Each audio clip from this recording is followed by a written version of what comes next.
हमारे मामा जी यहाँ बगल में इनका खेत है और हमारा बगल में खेत है। तो इस तरह से बचपन से ही साथ हम लोग खेतों में काम किए हैं। और साथियों आपको बता दें जितना इन्होंने बंदूक नहीं चलाया होगा उससे कहीं ज़्यादा इन्होंने फावड़ा और कुदाल चलाया है।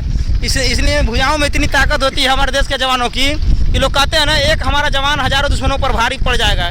इसीलिए लोग कहते हैं, क्योंकि अक्सर हमारे जो फोर्स में लोग जाते हैं वो 90% किसान के ही बेटे होते हैं। आपके भी जो दोस्त होंगे लोग जो ड्यूटी कर रहे होंगे, लोग बातचीत करते होंगे, अधिकतर लोग किसान मजदूर के ही बेटे होते होंगे। और जो कहीं कहीं बहुत परिश्रम किए हुए हैं, बचपन से ही लोग काम किए रहते हैं, इसकी वजह से बहुत ताकत रहता है भुजाओं में।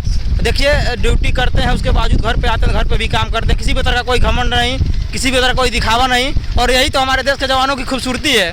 और साथियों कहते हैं देखिए अभी जब घर पे आए हैं तो किसान बन गए हैं, खेत में काम कर रहे हैं, और बॉर्डर पर जाएंगे तो देश की सुरक्षा करेंगे, जवान बन जाएंगे। इसीलिए बोला जाता है जय जवान जय किसान, और इसकी यही सच्चाई है। आप क्या सोचते हैं इसके बारे में, थोड़ा बताएंगे? जैसे बोला जाता है जय जवान जय किसान, आखिर में हम तो नारा दिया गया वो सही है, नारा सही है कहीं ना कहीं, क्योंकि किसान का ही बेटा जवान होता है। और जो जवान होता है वो भी किसान ही होता है, क्योंकि बचपन से किसानी खेती किया रहता है।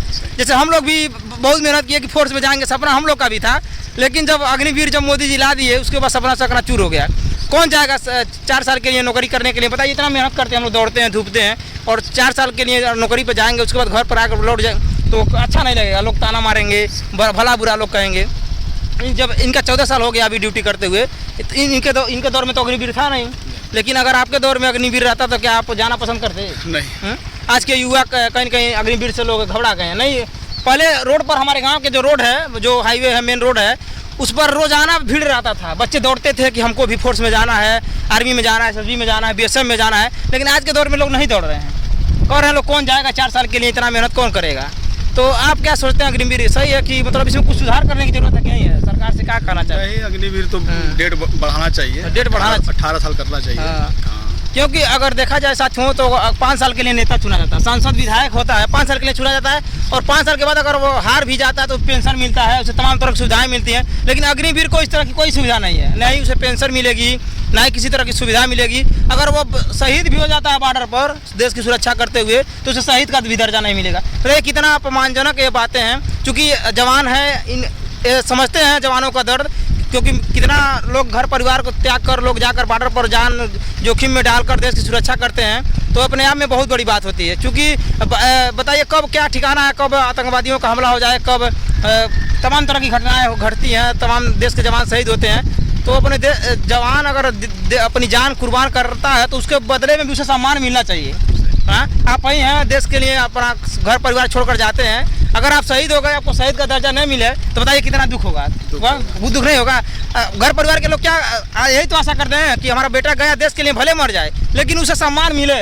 हाँ, देश की सुरक्षा होनी चाहिए। लेकिन अग्निवीरों को इस तरह की कोई सुविधाएं नहीं। अग्निवीर को मतलब सरकार को वो करना चाहिए, संशोधन करना चाहिए। क्योंकि आज हमारे गांव देहात के बहुत सारे बच्चे जो सपना पाले थे कि हम भी सेना में जाएंगे, वो सब बच्चे आज देख रहे हैं उनका सपना चूर हो गया है।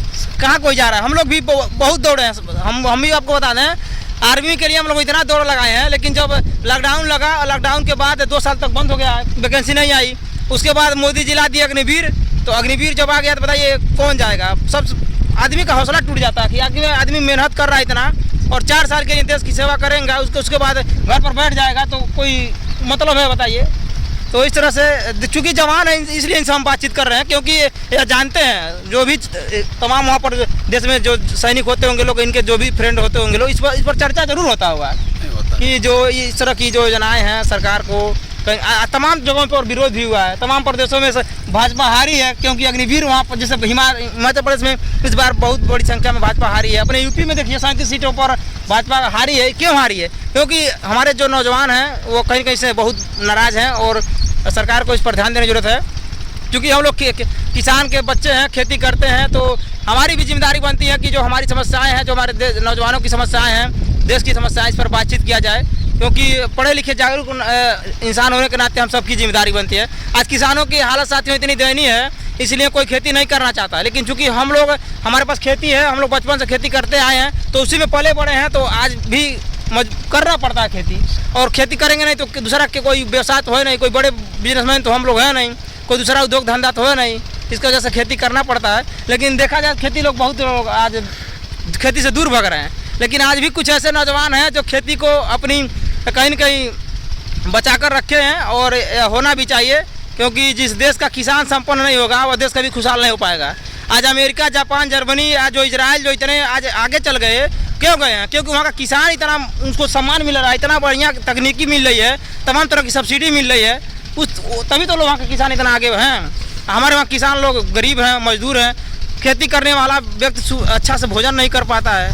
तो यही सब हाल है साथियों। और इस वीडियो के बारे में आप क्या सोचते हैं कमेंट जरूर बताइएगा, और अग्निवीर योजना के बारे में आप क्या सोचते हैं जरूर बताइएगा, और हमारे मामा जी का संघर्ष, इनका मेहनत और इनका सादगी के बारे में आप क्या सोचते हैं। चूँकि ये देश के नौजवान हैं, इसलिए हम इनको एक बार पुनः जय हिंद बोलते हैं, और आप लोग भी कमेंट में जरूर जय हिंद बोलिएगा, क्योंकि साथियों देश का जो हमारा सैनिक है वही हमारी सुरक्षा में दिन रात मेहनत करते हैं, और जब घर पे आते हैं तो देखिए खेतों में भी काम कर रहे हैं ताकि देश को अनाज दे पाएँ, भोजन दे पाएँ। तो कहीं कहीं अपने आप में बहुत सम्मानजनक इनका संघर्ष है।